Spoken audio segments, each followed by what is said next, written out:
Here, have another piece of this cake. Oh, Mrs. Sharples, you're tempting me. Oh, well, you don't need to have it. You can do without. True, I'll do that, Mrs. Sharples, and believe me, it's an act of self-denial. I don't go much for self-denial myself. The world denies me enough without me chipping in. Will you tell me something, Mrs. Sharples? What? You don't entirely trust me, do you? I wonder why. Who said I didn't trust you? Well, it's my job to try to anticipate trouble. Trouble? Well, there would be trouble here if you and I didn't agree. I'm anxious to avoid that. Well, look, while we're talking straight, will you tell me something? What's a young, good-looking chap like you doing in a run-down place like this? The mission knobs usually reserve your sort for the posh places on the circuit. Well, it's because the Coronation Street mission is run down that I've come here. As you're so fond of saying, Mrs. Sharples, if we can bring the glad tidings to just one person, the work of our mission is not in vain. Well, I'll say this, boy. If you ever get tired of preaching, you can always go in for politics. I'm sorry. I didn't know you got company. I thought you were away. I was. I've come back. Good afternoon, Mr. Hodges. Good afternoon, Mrs. Longhurst. Hey, what time do you finish when you're working at that place? At the sporting club?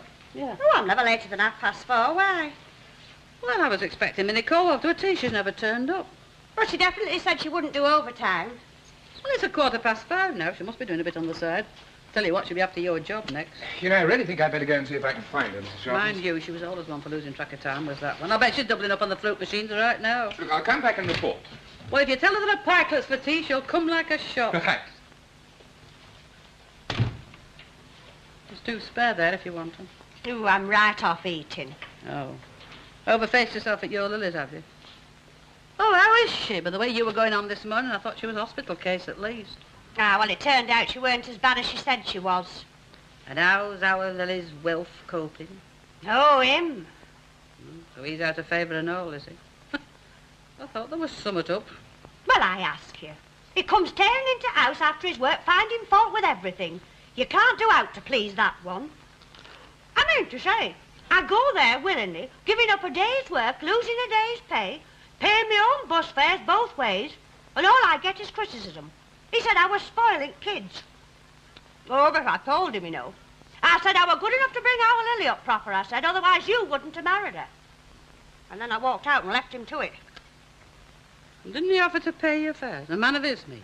Did he yackers like, and him with all his money? Happen he forgot. All right. He forgot all right. He can forget out, that one, when he wants. You know, I don't know what I'm helping you for. I'm the only one who hasn't had out.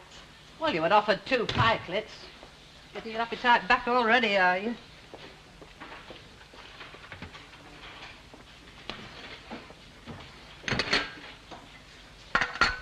You know, it's a funny thing, but all of a sudden I feel fair clemmed. Are these them? Well, you can have them for me. You'll have to cook them yourself. Where'd you get them? Dawson's? Now, where else?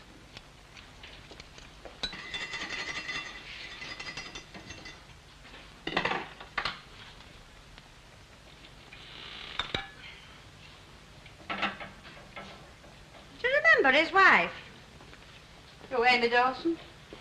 I should do. She's only been dead about a year.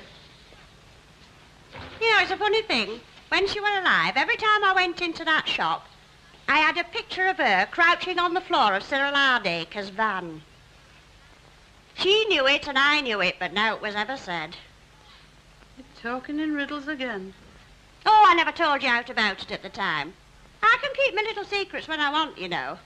Now, when was there ever any secrets about Amy Dawson and Cyril Hardacre? I was clacking about it to the side, Bessie Street. Everybody knew they'd gone off together, except in poor old Joe Dawson, who was always a week behind everybody else. Kept on saying she'd gone to her mother's. Aye, but did he believe it, though? Oh, that, of course, we shall never know. You know, I bet I was the only one in this street that saw 'em actually go off together. I happened to be up early one morning, standing at my bedroom window, and I heard this van drive up. I looked down, and there she were, crouching on the floor, looking up at me. Us eyes met. And you've kept it to yourself all these years? It must be 20 if it's a day. Oh, I was sorely tempted in the beginning. You know, I never understand why she ever came back to him. Oh, I don't mean all tittle-tattle that went on. But going to all that trouble and then going back to her husband. It's a funny thing, isn't it? Passion. I think I'm going to enjoy these pikelets. All right, I'm coming. Ladies, there's no cause to distress yourself. We mustn't lose our heads now, must we? It looks very much as though you've lost yours. What's all this in aid of? I have some very sad news, Mrs. Sharples. I'm asked to be the bearer of ill tidings concerning Mrs. Caldwell, I'm afraid. Of course, they would have to send you. Well, I was the one that found her, me and Mr. Rogers. Well, what happened? Well, she's had a fall, you see. She's hurt her And head. where is she? She's at the club. I don't know exactly how serious it is, but I have called the doctor. Well, we'll have to find out, shan't we? Come on, you. Leave them, come on.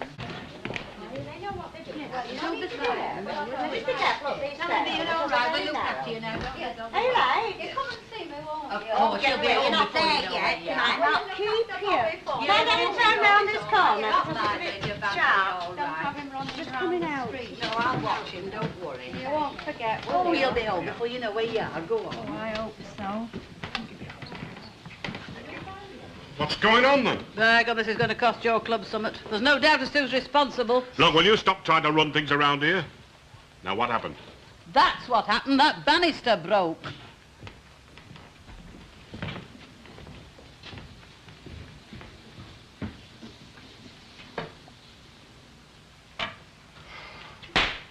Hey, what happened to that brandy? Oh, I've got it here, Mrs. Sharples, with Mrs. Walker's compliments. Oh, well, that's her obligation, is it? Here, I'll take charge of that. She'll be coming back to me, so it will no good to her in hospital. How do you think she is, Mrs. Sharples? Oh, she'll survive. Mind you, she'll not be able to work for weeks.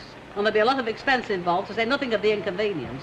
You don't have to break your neck these days, you know, to get your rightful dues. Flipping neck, this looks like trouble. Now, stop trying to look worse than you are. You know you're enjoying it. I'm still trembling, Ena. Oh, you're overexcited. That's your trouble. Mr. Rogers is going with me. Ah, well, you like that. Now, don't you spoil it. It goes to her head, anything like this.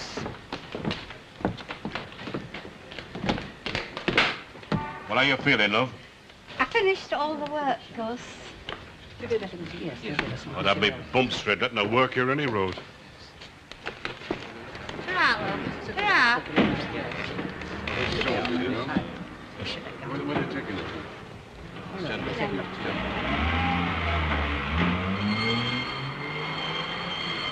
Well, that's the first bit over. And tell Larry Fraser to get his checkbook out. It's going to cost him a pretty penny, is this?